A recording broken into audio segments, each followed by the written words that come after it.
За өгөөмөр зангийнхаа тухай яриагаа өргөжлүүлж байгаа.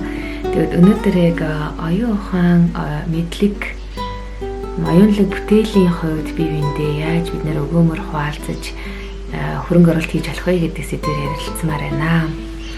Тэгээ би өөрийгөө бол яг бусад хүний надад оруулсан оюуны хөрөнгө оруулалтын хүчинд үдэд зэрэгтэй амьдарч байгаа. Ер нь бол миний оюуны чадвараас тодорхой хэмжээнд амьдралын чанарыг тодорхойлдог гэж боддөг юм аа. Тийм болохоор миний хувьд хүүхдүүдийнхээ яг энэ оюунлаг чадварыг хөгжүүлэхэд бол маш их анхаардаг. Харин өмнө нь болохоор нөгөө одоо хит анхаарад түүгээр бүх юм одоо хэмжих гээд ч юм уу те тодорхой ингээд босох тавиад одоо ингээд дөрөвс доош сурж байгаа хүүхд бол тэнийг юм байна гэдэг ч юм уу. Ийм буруу хандлага надад бас байсан юм аа. Тэгээд бага охин маань энэ тархины гэмтэл авахад би ойлгосон байхгүй юу? Хүний оюуны тэр чадвар чадах чинь маш олон хүчин зүйлээс хамаард юм байна. Тэгээд миний хүүхдтэй яг адилхан ингээд зөв зүгээр ингээд эрүүл саруул хүн ингээд явж байгаад толгоон дээрээс нь тоосго унаал тэр хүн тархины гэмтэл авчихлаа гэд тэр хүний би чи тэнэг мангар одоо юу гэдгийг чиний оюун түвшин амар доогор гэд доош нь хийх ч юм уу эсвэл аливаа тэр нийгмийн харилцаанаас одоо хасдаг ч юм уу тий ийм одоо буруу хандлага гаргах нь өөрөө маш зөксгөө байгаа байхгүй тэр чинь тэгээд эргээд нөгөө хүнлэг одоо нэг хүнж удгийн тэр асуудалтай холбоотой юм байна л да. Тэглээгээд бүрэн үгүйсгээд нэг тийм гинэ хонгор цайлган байхыг өөрөө сонгож ингэж явах шаардлагагүй л дээ. Аливаа зүйлд мэрэгүү ханаар хандах, юмыг ойлгох, зөв дүгнэлт гаргах чадвар бол маш чухал. Одоо тухайлбал ингээд олон улсын байгууллагуудын хийж байгаа ажлыг ойлгохгүй одоо ингээд доош нь хийгээл гадаад хүн гэлэн готл одоо хавтгаарс нь тийм үзий ядалт ингээд явуулаад. Дээрэс нь ингээд энэ дэлхийн хамтын нийгэмлэг гэж яг юу юм бэ? Дэлхийн нийтээрээ одоо энэ шинжлэх ухааны ололт яаж ингэж гаргаж, яаж тэрийг хуваалцаж, яаж энэ мэдлэгээрээ ингээд бие биенээ цэнэглээд явдсан бэ гэдэг үйл явцаа ойлгохгүй хаар бид нар яг нөгөө монголчууд маань тийм худгийн мэлхий шиг тийм танай далаачин ингээд энэ манай худганы нэг таал хүрх үү гэж асууж байгаа ийм байдлаараас ингээд хандчихад байгаа нь харагддаг л та. Тэгээд ер нь бол мэдлэггүй байх нь, мэдээлэлгүй байх нь, эргэн тойрныхын дэлхийн ертөнцийг ойлгохгүй байх нь өөрөө нэг тийм сайн зүйл биш. Ер нь түүхээс ингээд аваад үзэх юм бол одоо хятадч тэр байна, японч тэр байна. Дотогшоогоо ингэж хумигдаад хил хязгаараа ингээ хаагаад дэлхийн ертөнцийг бүр ингээд оруулж ирэхгүй гэж юм хит үнсэрхэг үзэлтэй умгаалсан тохиолдолд ямар уршиг гарсан бэ гэдгийг бол маш тодорхой харагддаг. Дээрэс нь одоо төвд болон Монгол яг ижил төстэй төвшөнд байхдаа одоо ингээ манжийн дарлалаас ингээд салаад Монгол улс бол нээлттэй гадаад бодлогыг баримталж бусад улс орнуудтай харилцаа тогтоож өөрийгөө хүлээн зөвшөөрүүлж олон улсын хэмжээнд таниулж байр сууриа баттгах дипломат бодлого хэрэгжүүлж явхад төвдүүд бол ингээд бүрэн өөрийгөө хаагаад дэлхийн ертөнцөөс ингээд таслаад тэгээд тэгснээрээ ингээд бүхэн болчих юм шиг ингээд бодсон нь өөрийгөө том андуур бол байсан л та. Тэгээд эргээд нөгөө хятадууд шин засгаа тогтоогоод ингээд эзэлж авах гээд орж ирэхэд бол ямар ч бэлтгэлгүй сууж байгаа жишээ. За тэгэхээр сая ингээд нүү эрүүл мэндийн чиглэлээр зөвлөгөө өгөхөр ингээд ирсэн хүмүүсийг доромжлох доошны хийх юм хандлага гаргахын тэгээд үнэн дээр манай мэргэжлийн бүх байгууллагууд олон улсынхаа сүлжээ холбоонд нэгдчихэд тэндээсээ маш их мэдээлэл аваад өөрсдийнхөө одоо энэ үйл ажиллагааны чанарыг ч гэсэндээ олон улсын түвшинд хүрэхээр байнгын баталгаажуулах үйл ажиллагаа явуулж хамтарч ажилладаг. Тэгээд түүнийг ногт мэдгүй одоо заримдаа ингээд өөрсдөө хэд дүйлгээд одоо Монгол бол ерөөсөд дэлхийн ертөнцид байхгүй мундаг тархитай мундаг оюунлаг хүмүүсээ тэгээд манай эмчнэр бол бусдад одоо зөвлөө заадаг хэмжээний хүмүүс гэж бардан багтлаар ингэж хандах. Нөгөө талаас бүр доош нь хийгээд ингээд авах юм байхгүй юу ч байхгүй чаддгүй Монгол үстэй хэрэг алга гадаад л амир гоё юм. Тийм нэг тийм хоёр тишээ туйлширсан юм хандлага ингээд гаргаад байдаг. Тэгэхээр ийм зүйлд бол бид нэр их тэнцвэртэй эрүүл ухаанаар хандмаар байгаа байхгүй. Бидэнд сул болон давуу тал байгаа. Дэлхийн ертөнцид сул болон давуу талаас байгаа штэ. Тэгээд тэрийг бол үүсгэх хэрэггүй. Харин ажиглаад өөрийн гэсэн тийм дүгнэлтийг хийгээд авах юм аваад гээх юм гээгээд нэг юм монгол хүний нэг юм уламжлалт суралцгаар байгаа шүү дээ. Авах гэх ухаанаар ханддаг. Тэрнээс биш ингээд мэдээлэл авах эрхийг ингээд боогдуулснараа нөө хотгийн мэлхий шиг хүмүүс ингээд үүсчих аюул их өндөр байгаа юм л та. Би өөрөө одоо ингээд хүмүүний хувьд ингээд төлөвшөөд мэрэгжлийн хувьдаас ингээд төлөвшөөд ингээд сураад явж байхад надад хамгийн том нөлөө үзүүлсэн хүмүүс бол оюуны хөрөнгө оруулалт хийсэн хүмүүс гэдэг. Яг сул талыг маань мэдж байгаа, түүнийг бас ойлгож байгаа, дээрэс нь сайн талыг маань ингэж олж хараад тэрийг өнгөлөөр гялцуулаад тэгээ дээрэс нь одоо хэлж байгаа үг болгоноороо ингэж урамшуулдаг тийм мундаг хүмүүс байсан. Тэгээ тэднээс би юу сурч ойлгосон бэ? Миний өөрийн ухамсартай сонголт юу байсан бэ гэхээр би ямар ч хүнтэй учирлаа, ямар ч богино хугацаанд байлаа. Тэр хүнд би ямар нэгэн байдлаар оюунлаг тийм хөрөнгө оруулалт хийх юм оюунлаг тийм гişгэд ингээд гарчдаг тийм тавцан байдаг та тий. Их тийм тавцан болоод ингээд өнгөрөх.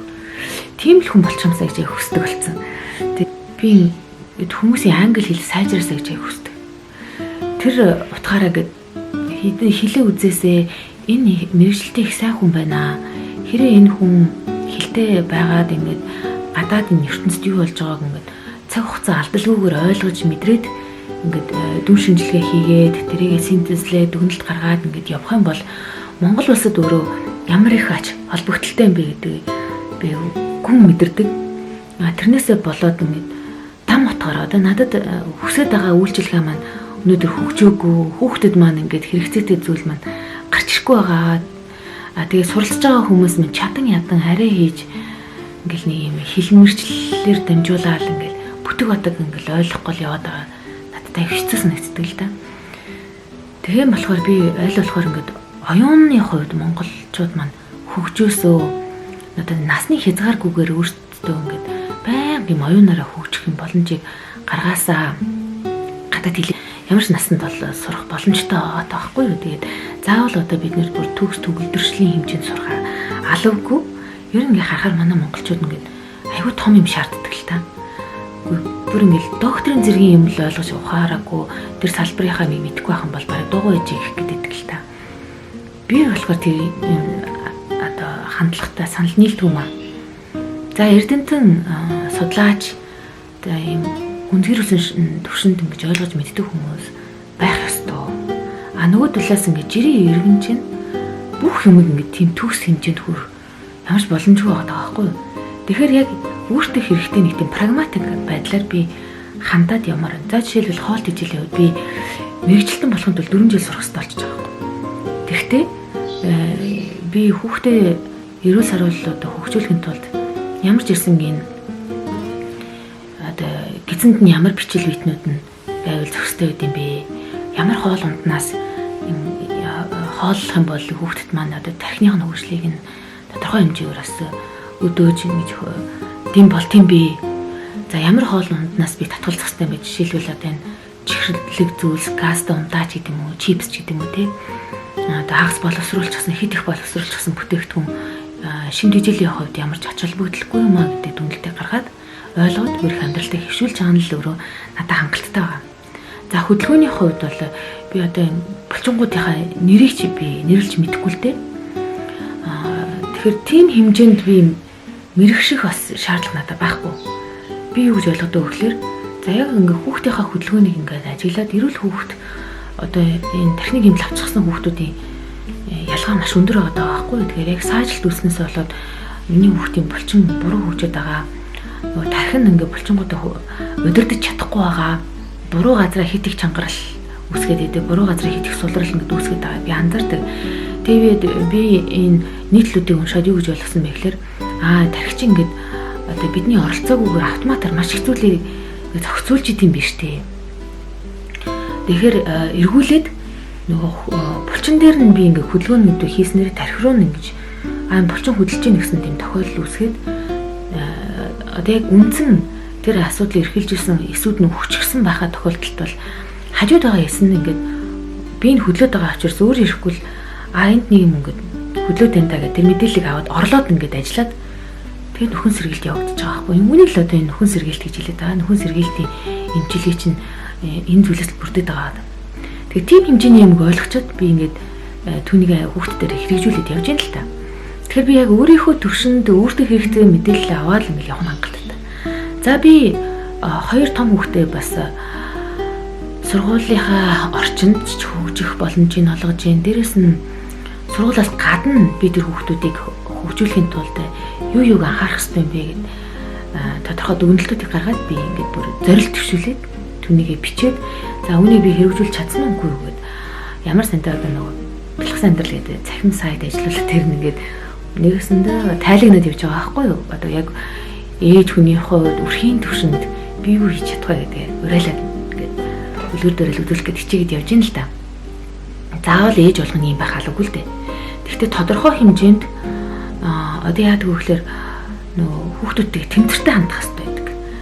Хөгжлийн бэрхшээлтэй хүүхдтэй айлуудын нэг аягүй хэцүү юм нь болохоор нөгөө яхаа аргагүй асаргаа шаардаад байгаа анхаарал шаардаад байгаа хүүхдтэй бүх анхаарал хайраа өгчөөд нөгөө хүүхдүүдэд чи эрүүл юм чин гэсэн тийм одоо ялгартай байдлаар хандаад идэг л та. Тэр бол одоо байж боломгүй зүйл. Бид бол хүүхдүүдтэй яг адилхан хайрыг үзүүлэх ёстой. Тэгэд би бас үүнийг нөгөө бага охиноо төрөөд 2 жил болсны дараа маш хурцаар ойлгосон байхгүй. Би юу гэж ойлгосон гэхээр том охины маань хувьд, дунд хүүгийн маань хувьд ганц л ээж байгаа. Би тэр ээж. Ганц л багнаас байгаа. Яг одоо тэр багнаас нь өнгөрч байна. Ээжийн хайраар дутаалгүйгээр би тэр багнаас нь өнгөрөх ёстой. Ээжийн тэрвэрлэлээр дутаахгүйгээр би өсөх ёстой юм байна гэдэг. Маш гүнзгий бүргэд толгоон дундаа татуулж байгаа юм шиг гинт ойлгосон. Тэгээ би өөрийгөө ямар муухай ялгартай хандж байгаа хоёр хүүхдүүдэд бүр ингээд нүд үзүүрлээ шоовдрлж байгаа. Хил хамаа би бүр ингээд муухай үг хэрглэж байгаагаа ойлгосон. Чи ирүүлээж ээж хүчтэй хүүхдийг ойлгохгүй юм гэдэг юм тийм. Нөөдөлгээ дарамтлсан тийм хандлага гаргаж байгааг ойлгоод гимшээд ухаарад тэгээд хандлага бүрэн өөрчлөсөн. Нөгөө хоёр хүүхдээсээ би уушлахгүйсэн. Тэгээ нөгөө хоёр хүүхдийнхаа тэр оюуных нь хөгжлийг нь хангах бүхэл орчноор ингээд дэмжих гэж хичээдэг болсон. Хайр инэрлэр дутаахгүй гэж хичээдэг болсон. Тэгээ бодохоор ээжүүдийн хувьд ерөөсөө энэ оюуны хөгжилт нь хөрөнгө оруулалт гэдэг маш чухал. Тэгээ түүнийгээ бид ингээд амьдрал дээр бүхий л орчинд ингээд үлгэрлэн харуулад хүмүүст ингээд байнга ингээд сайн эрэг нөлөө үзүүлэх гээд хэрэг эрэг нөлөө сайн нөлөө үзүүлж чадахгүй бол зүгээр ингээд муу юм хэлэхгүй ингээд амаа хамхаад ингээд цэглаанжаа тийм зиг гэдэг шүү дээ. Цэглаанаа татчаад ингээд явах нь аягүй чухал байгаа юм л да. За тэгэхээр энэ удаагийн яриагаараа өмөр зан гэдэг бол бусдад оюуны хөрөнгө оруулалт хийх үйлдэл гэж би боддtiin маа. Тэр энэ мэдлэгээ хуваалцах, оюунлаг бүтээгдэхүүнээ бүтээлээ хуваалцах нь өөрөө яг үнийг хэлэхэд би хүнд өглөөгд надаас ерөөс авагддаггүй тийм зүйл байхгүй юу.